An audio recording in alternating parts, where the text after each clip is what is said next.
네, 안녕하십니까. 오늘은 교육 시선 오늘 2020년 1호부터 4호를 한번 같이 알아보도록 하겠습니다. 2020년 통건 1호 빨간색으로 한번 해볼까요? 빨간색으로 한번 해봅시다. 네. 청소년 참정권 누구에게가 아니라 어떻게 모두에게, 그죠? 계속 경기교육이 고민하고 있는 부분은 뭡니까? 당연히 공공성 누구에게나, 그렇죠? 그 이야기가 진행되는 것 같습니다. 네, 고3 학생들이겠죠? 고3 학생 이미지겠죠? 자, 가보겠습니다. Summary, 요약인데요. 청소년이라는 사회적 지위는 확정적인 개념이 아니라 역사적으로 재구성되어 온 개념이고요. 청소년은 미성숙하고 충동적이라는 인식의 바탕을 참정권 등의 정치 참여 제한을 비판적으로 접근할 필요가 있다. 시민권은 모든 국민의 권리이며 연령으로 제한할 수 없음. 모든 국민의 권리. 이를 토대로 최근 생례적 선거권에 대한 논의가 확대되고 있고, 즉 시민권은 누구에게가 아니라 모두가 누릴 수 있도록 해야 되고, 그런 측면에서 참정권의 연령 하향은 지속적으로 추진되어야 할 과제이며, 더불어 다수 청소년의 일상적 공간은 학교이므로 학교에서 정치적 주체로서의 경험이 가능하도록 제도와 환경을 개선해야 된다. 이런 내용입니다.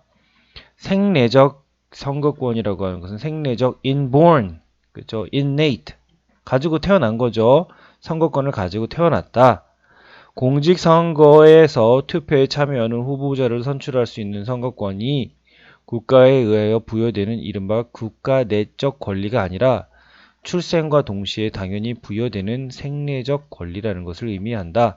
인권과 같은 개념으로서 바라본 것 같습니다.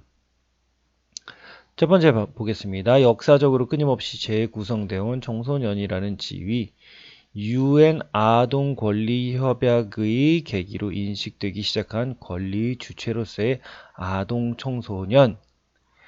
1989년 UN 총회에서 만장일치로 채택된 아동권리협약을 계기로 아동 청소년의 권리 보장에 대한 노력을 토대로 권리의 주체로서 아동 청소년을 인식하기 시작하였다. 이러한 내용들이 있겠고요. 하지만 현실에서는 여전히 미성숙하고 충동적인 존재로 간주되고 있는 것이 바로 청소년이다. 청소년의 경우에는 나이가 적기 때문에 미성숙하다고 여겨지고 학생이라는 신분에 갇혀 시민으로서의 권리는 졸업 이후로 유예되어 왔다. 늘상 있었던 얘기죠. 따라서 참정권을 바라보는 관점의 전환이 필요하다. 이러한 인식들, 설문조사들 이런 것들이 있고요. 점점 확대되고 있는 청소년의 정치 참여, 청소년들의 공적 대화와 소통의 장으로서 온라인 미디어가 중요한 역할을 하게 되면서 정치적 목소리를 내는 정치 참여가 확대되고 있는 추세입니다. 광우병 사태, 세월호 참사, 최순실 게이트, 강남역 살인사건 등 사회 문제가 발생할 때마다 다양한 방식으로 청소년들은 그들의 입장과 견해를 표현해 왔습니다. 즉, 이러한 청소년들도 역시 비공식적인 방향으로 온라인 미디어를 중심으로 정치적인 목소리를 내고 있다라는 이야기를 하고 있는 거죠. 특히 지난해 스쿨 미투와 관련하여 트위터를 기반으로 해시태그를 달아 적극적으로 성범죄를 고발했고, 이러한 것들. 이와 같이 법적인 토대가 미비한 상황에서도 청소년의 정치 참여는 계속적으로 확대되고 있는 것이 현실입니다. 따라서 청소년들이 공적 책임을 가진 정치적 주체로서 정치 참여가 이루어질 수 있도록 교육적인 측면에서의 접근이 필요하다. 누구에게서가 아니라 어떻게 누구에게 어떻게 모두에게로인데 프랑스 시민 교과서의 변화 요거 한번 보면은 그죠? 자, 그죠? 여기 보면은 여기 써 있네요. 에디시옹 2005 2005년 그 다음에 여기는 2015년 2005년에는 어떻게 돼 있어요? Demain citoyen 그쵸? 내일의 시민 청소년들은 내일의 시민이라는 거 그죠? Education civique 그죠? 시민교육 근데 여기에 2015년이 되니까 citoyen 시민들 aujourd'hui 오늘의 시민 그죠? Cahier d'enseignement moral et civique 그죠? 도덕과 시민에 관련된 교육, 교과 이런 내용인데요. 시민권은 모두에게 주어지는 인권적인 개념입니다. 따라서 특정 기준을 중심으로 누구에게는 보장되고 누구에게는 보장되지 않는 것은 적절하지 않습니다. 이러한 이야기들, 프랑스의 이야기들 하고 있고요. 정치는 삶 그 자체에 있고 뭐 이런 이야기들. 학교는 청소년 정치 참여의 장이 되어야 합니다. 일상적인 민주주의로서의 학교 민주주의 구현이고요. 보겠습니다. 여기 재미있는 내용들이 많이 나오네요. 자, 요거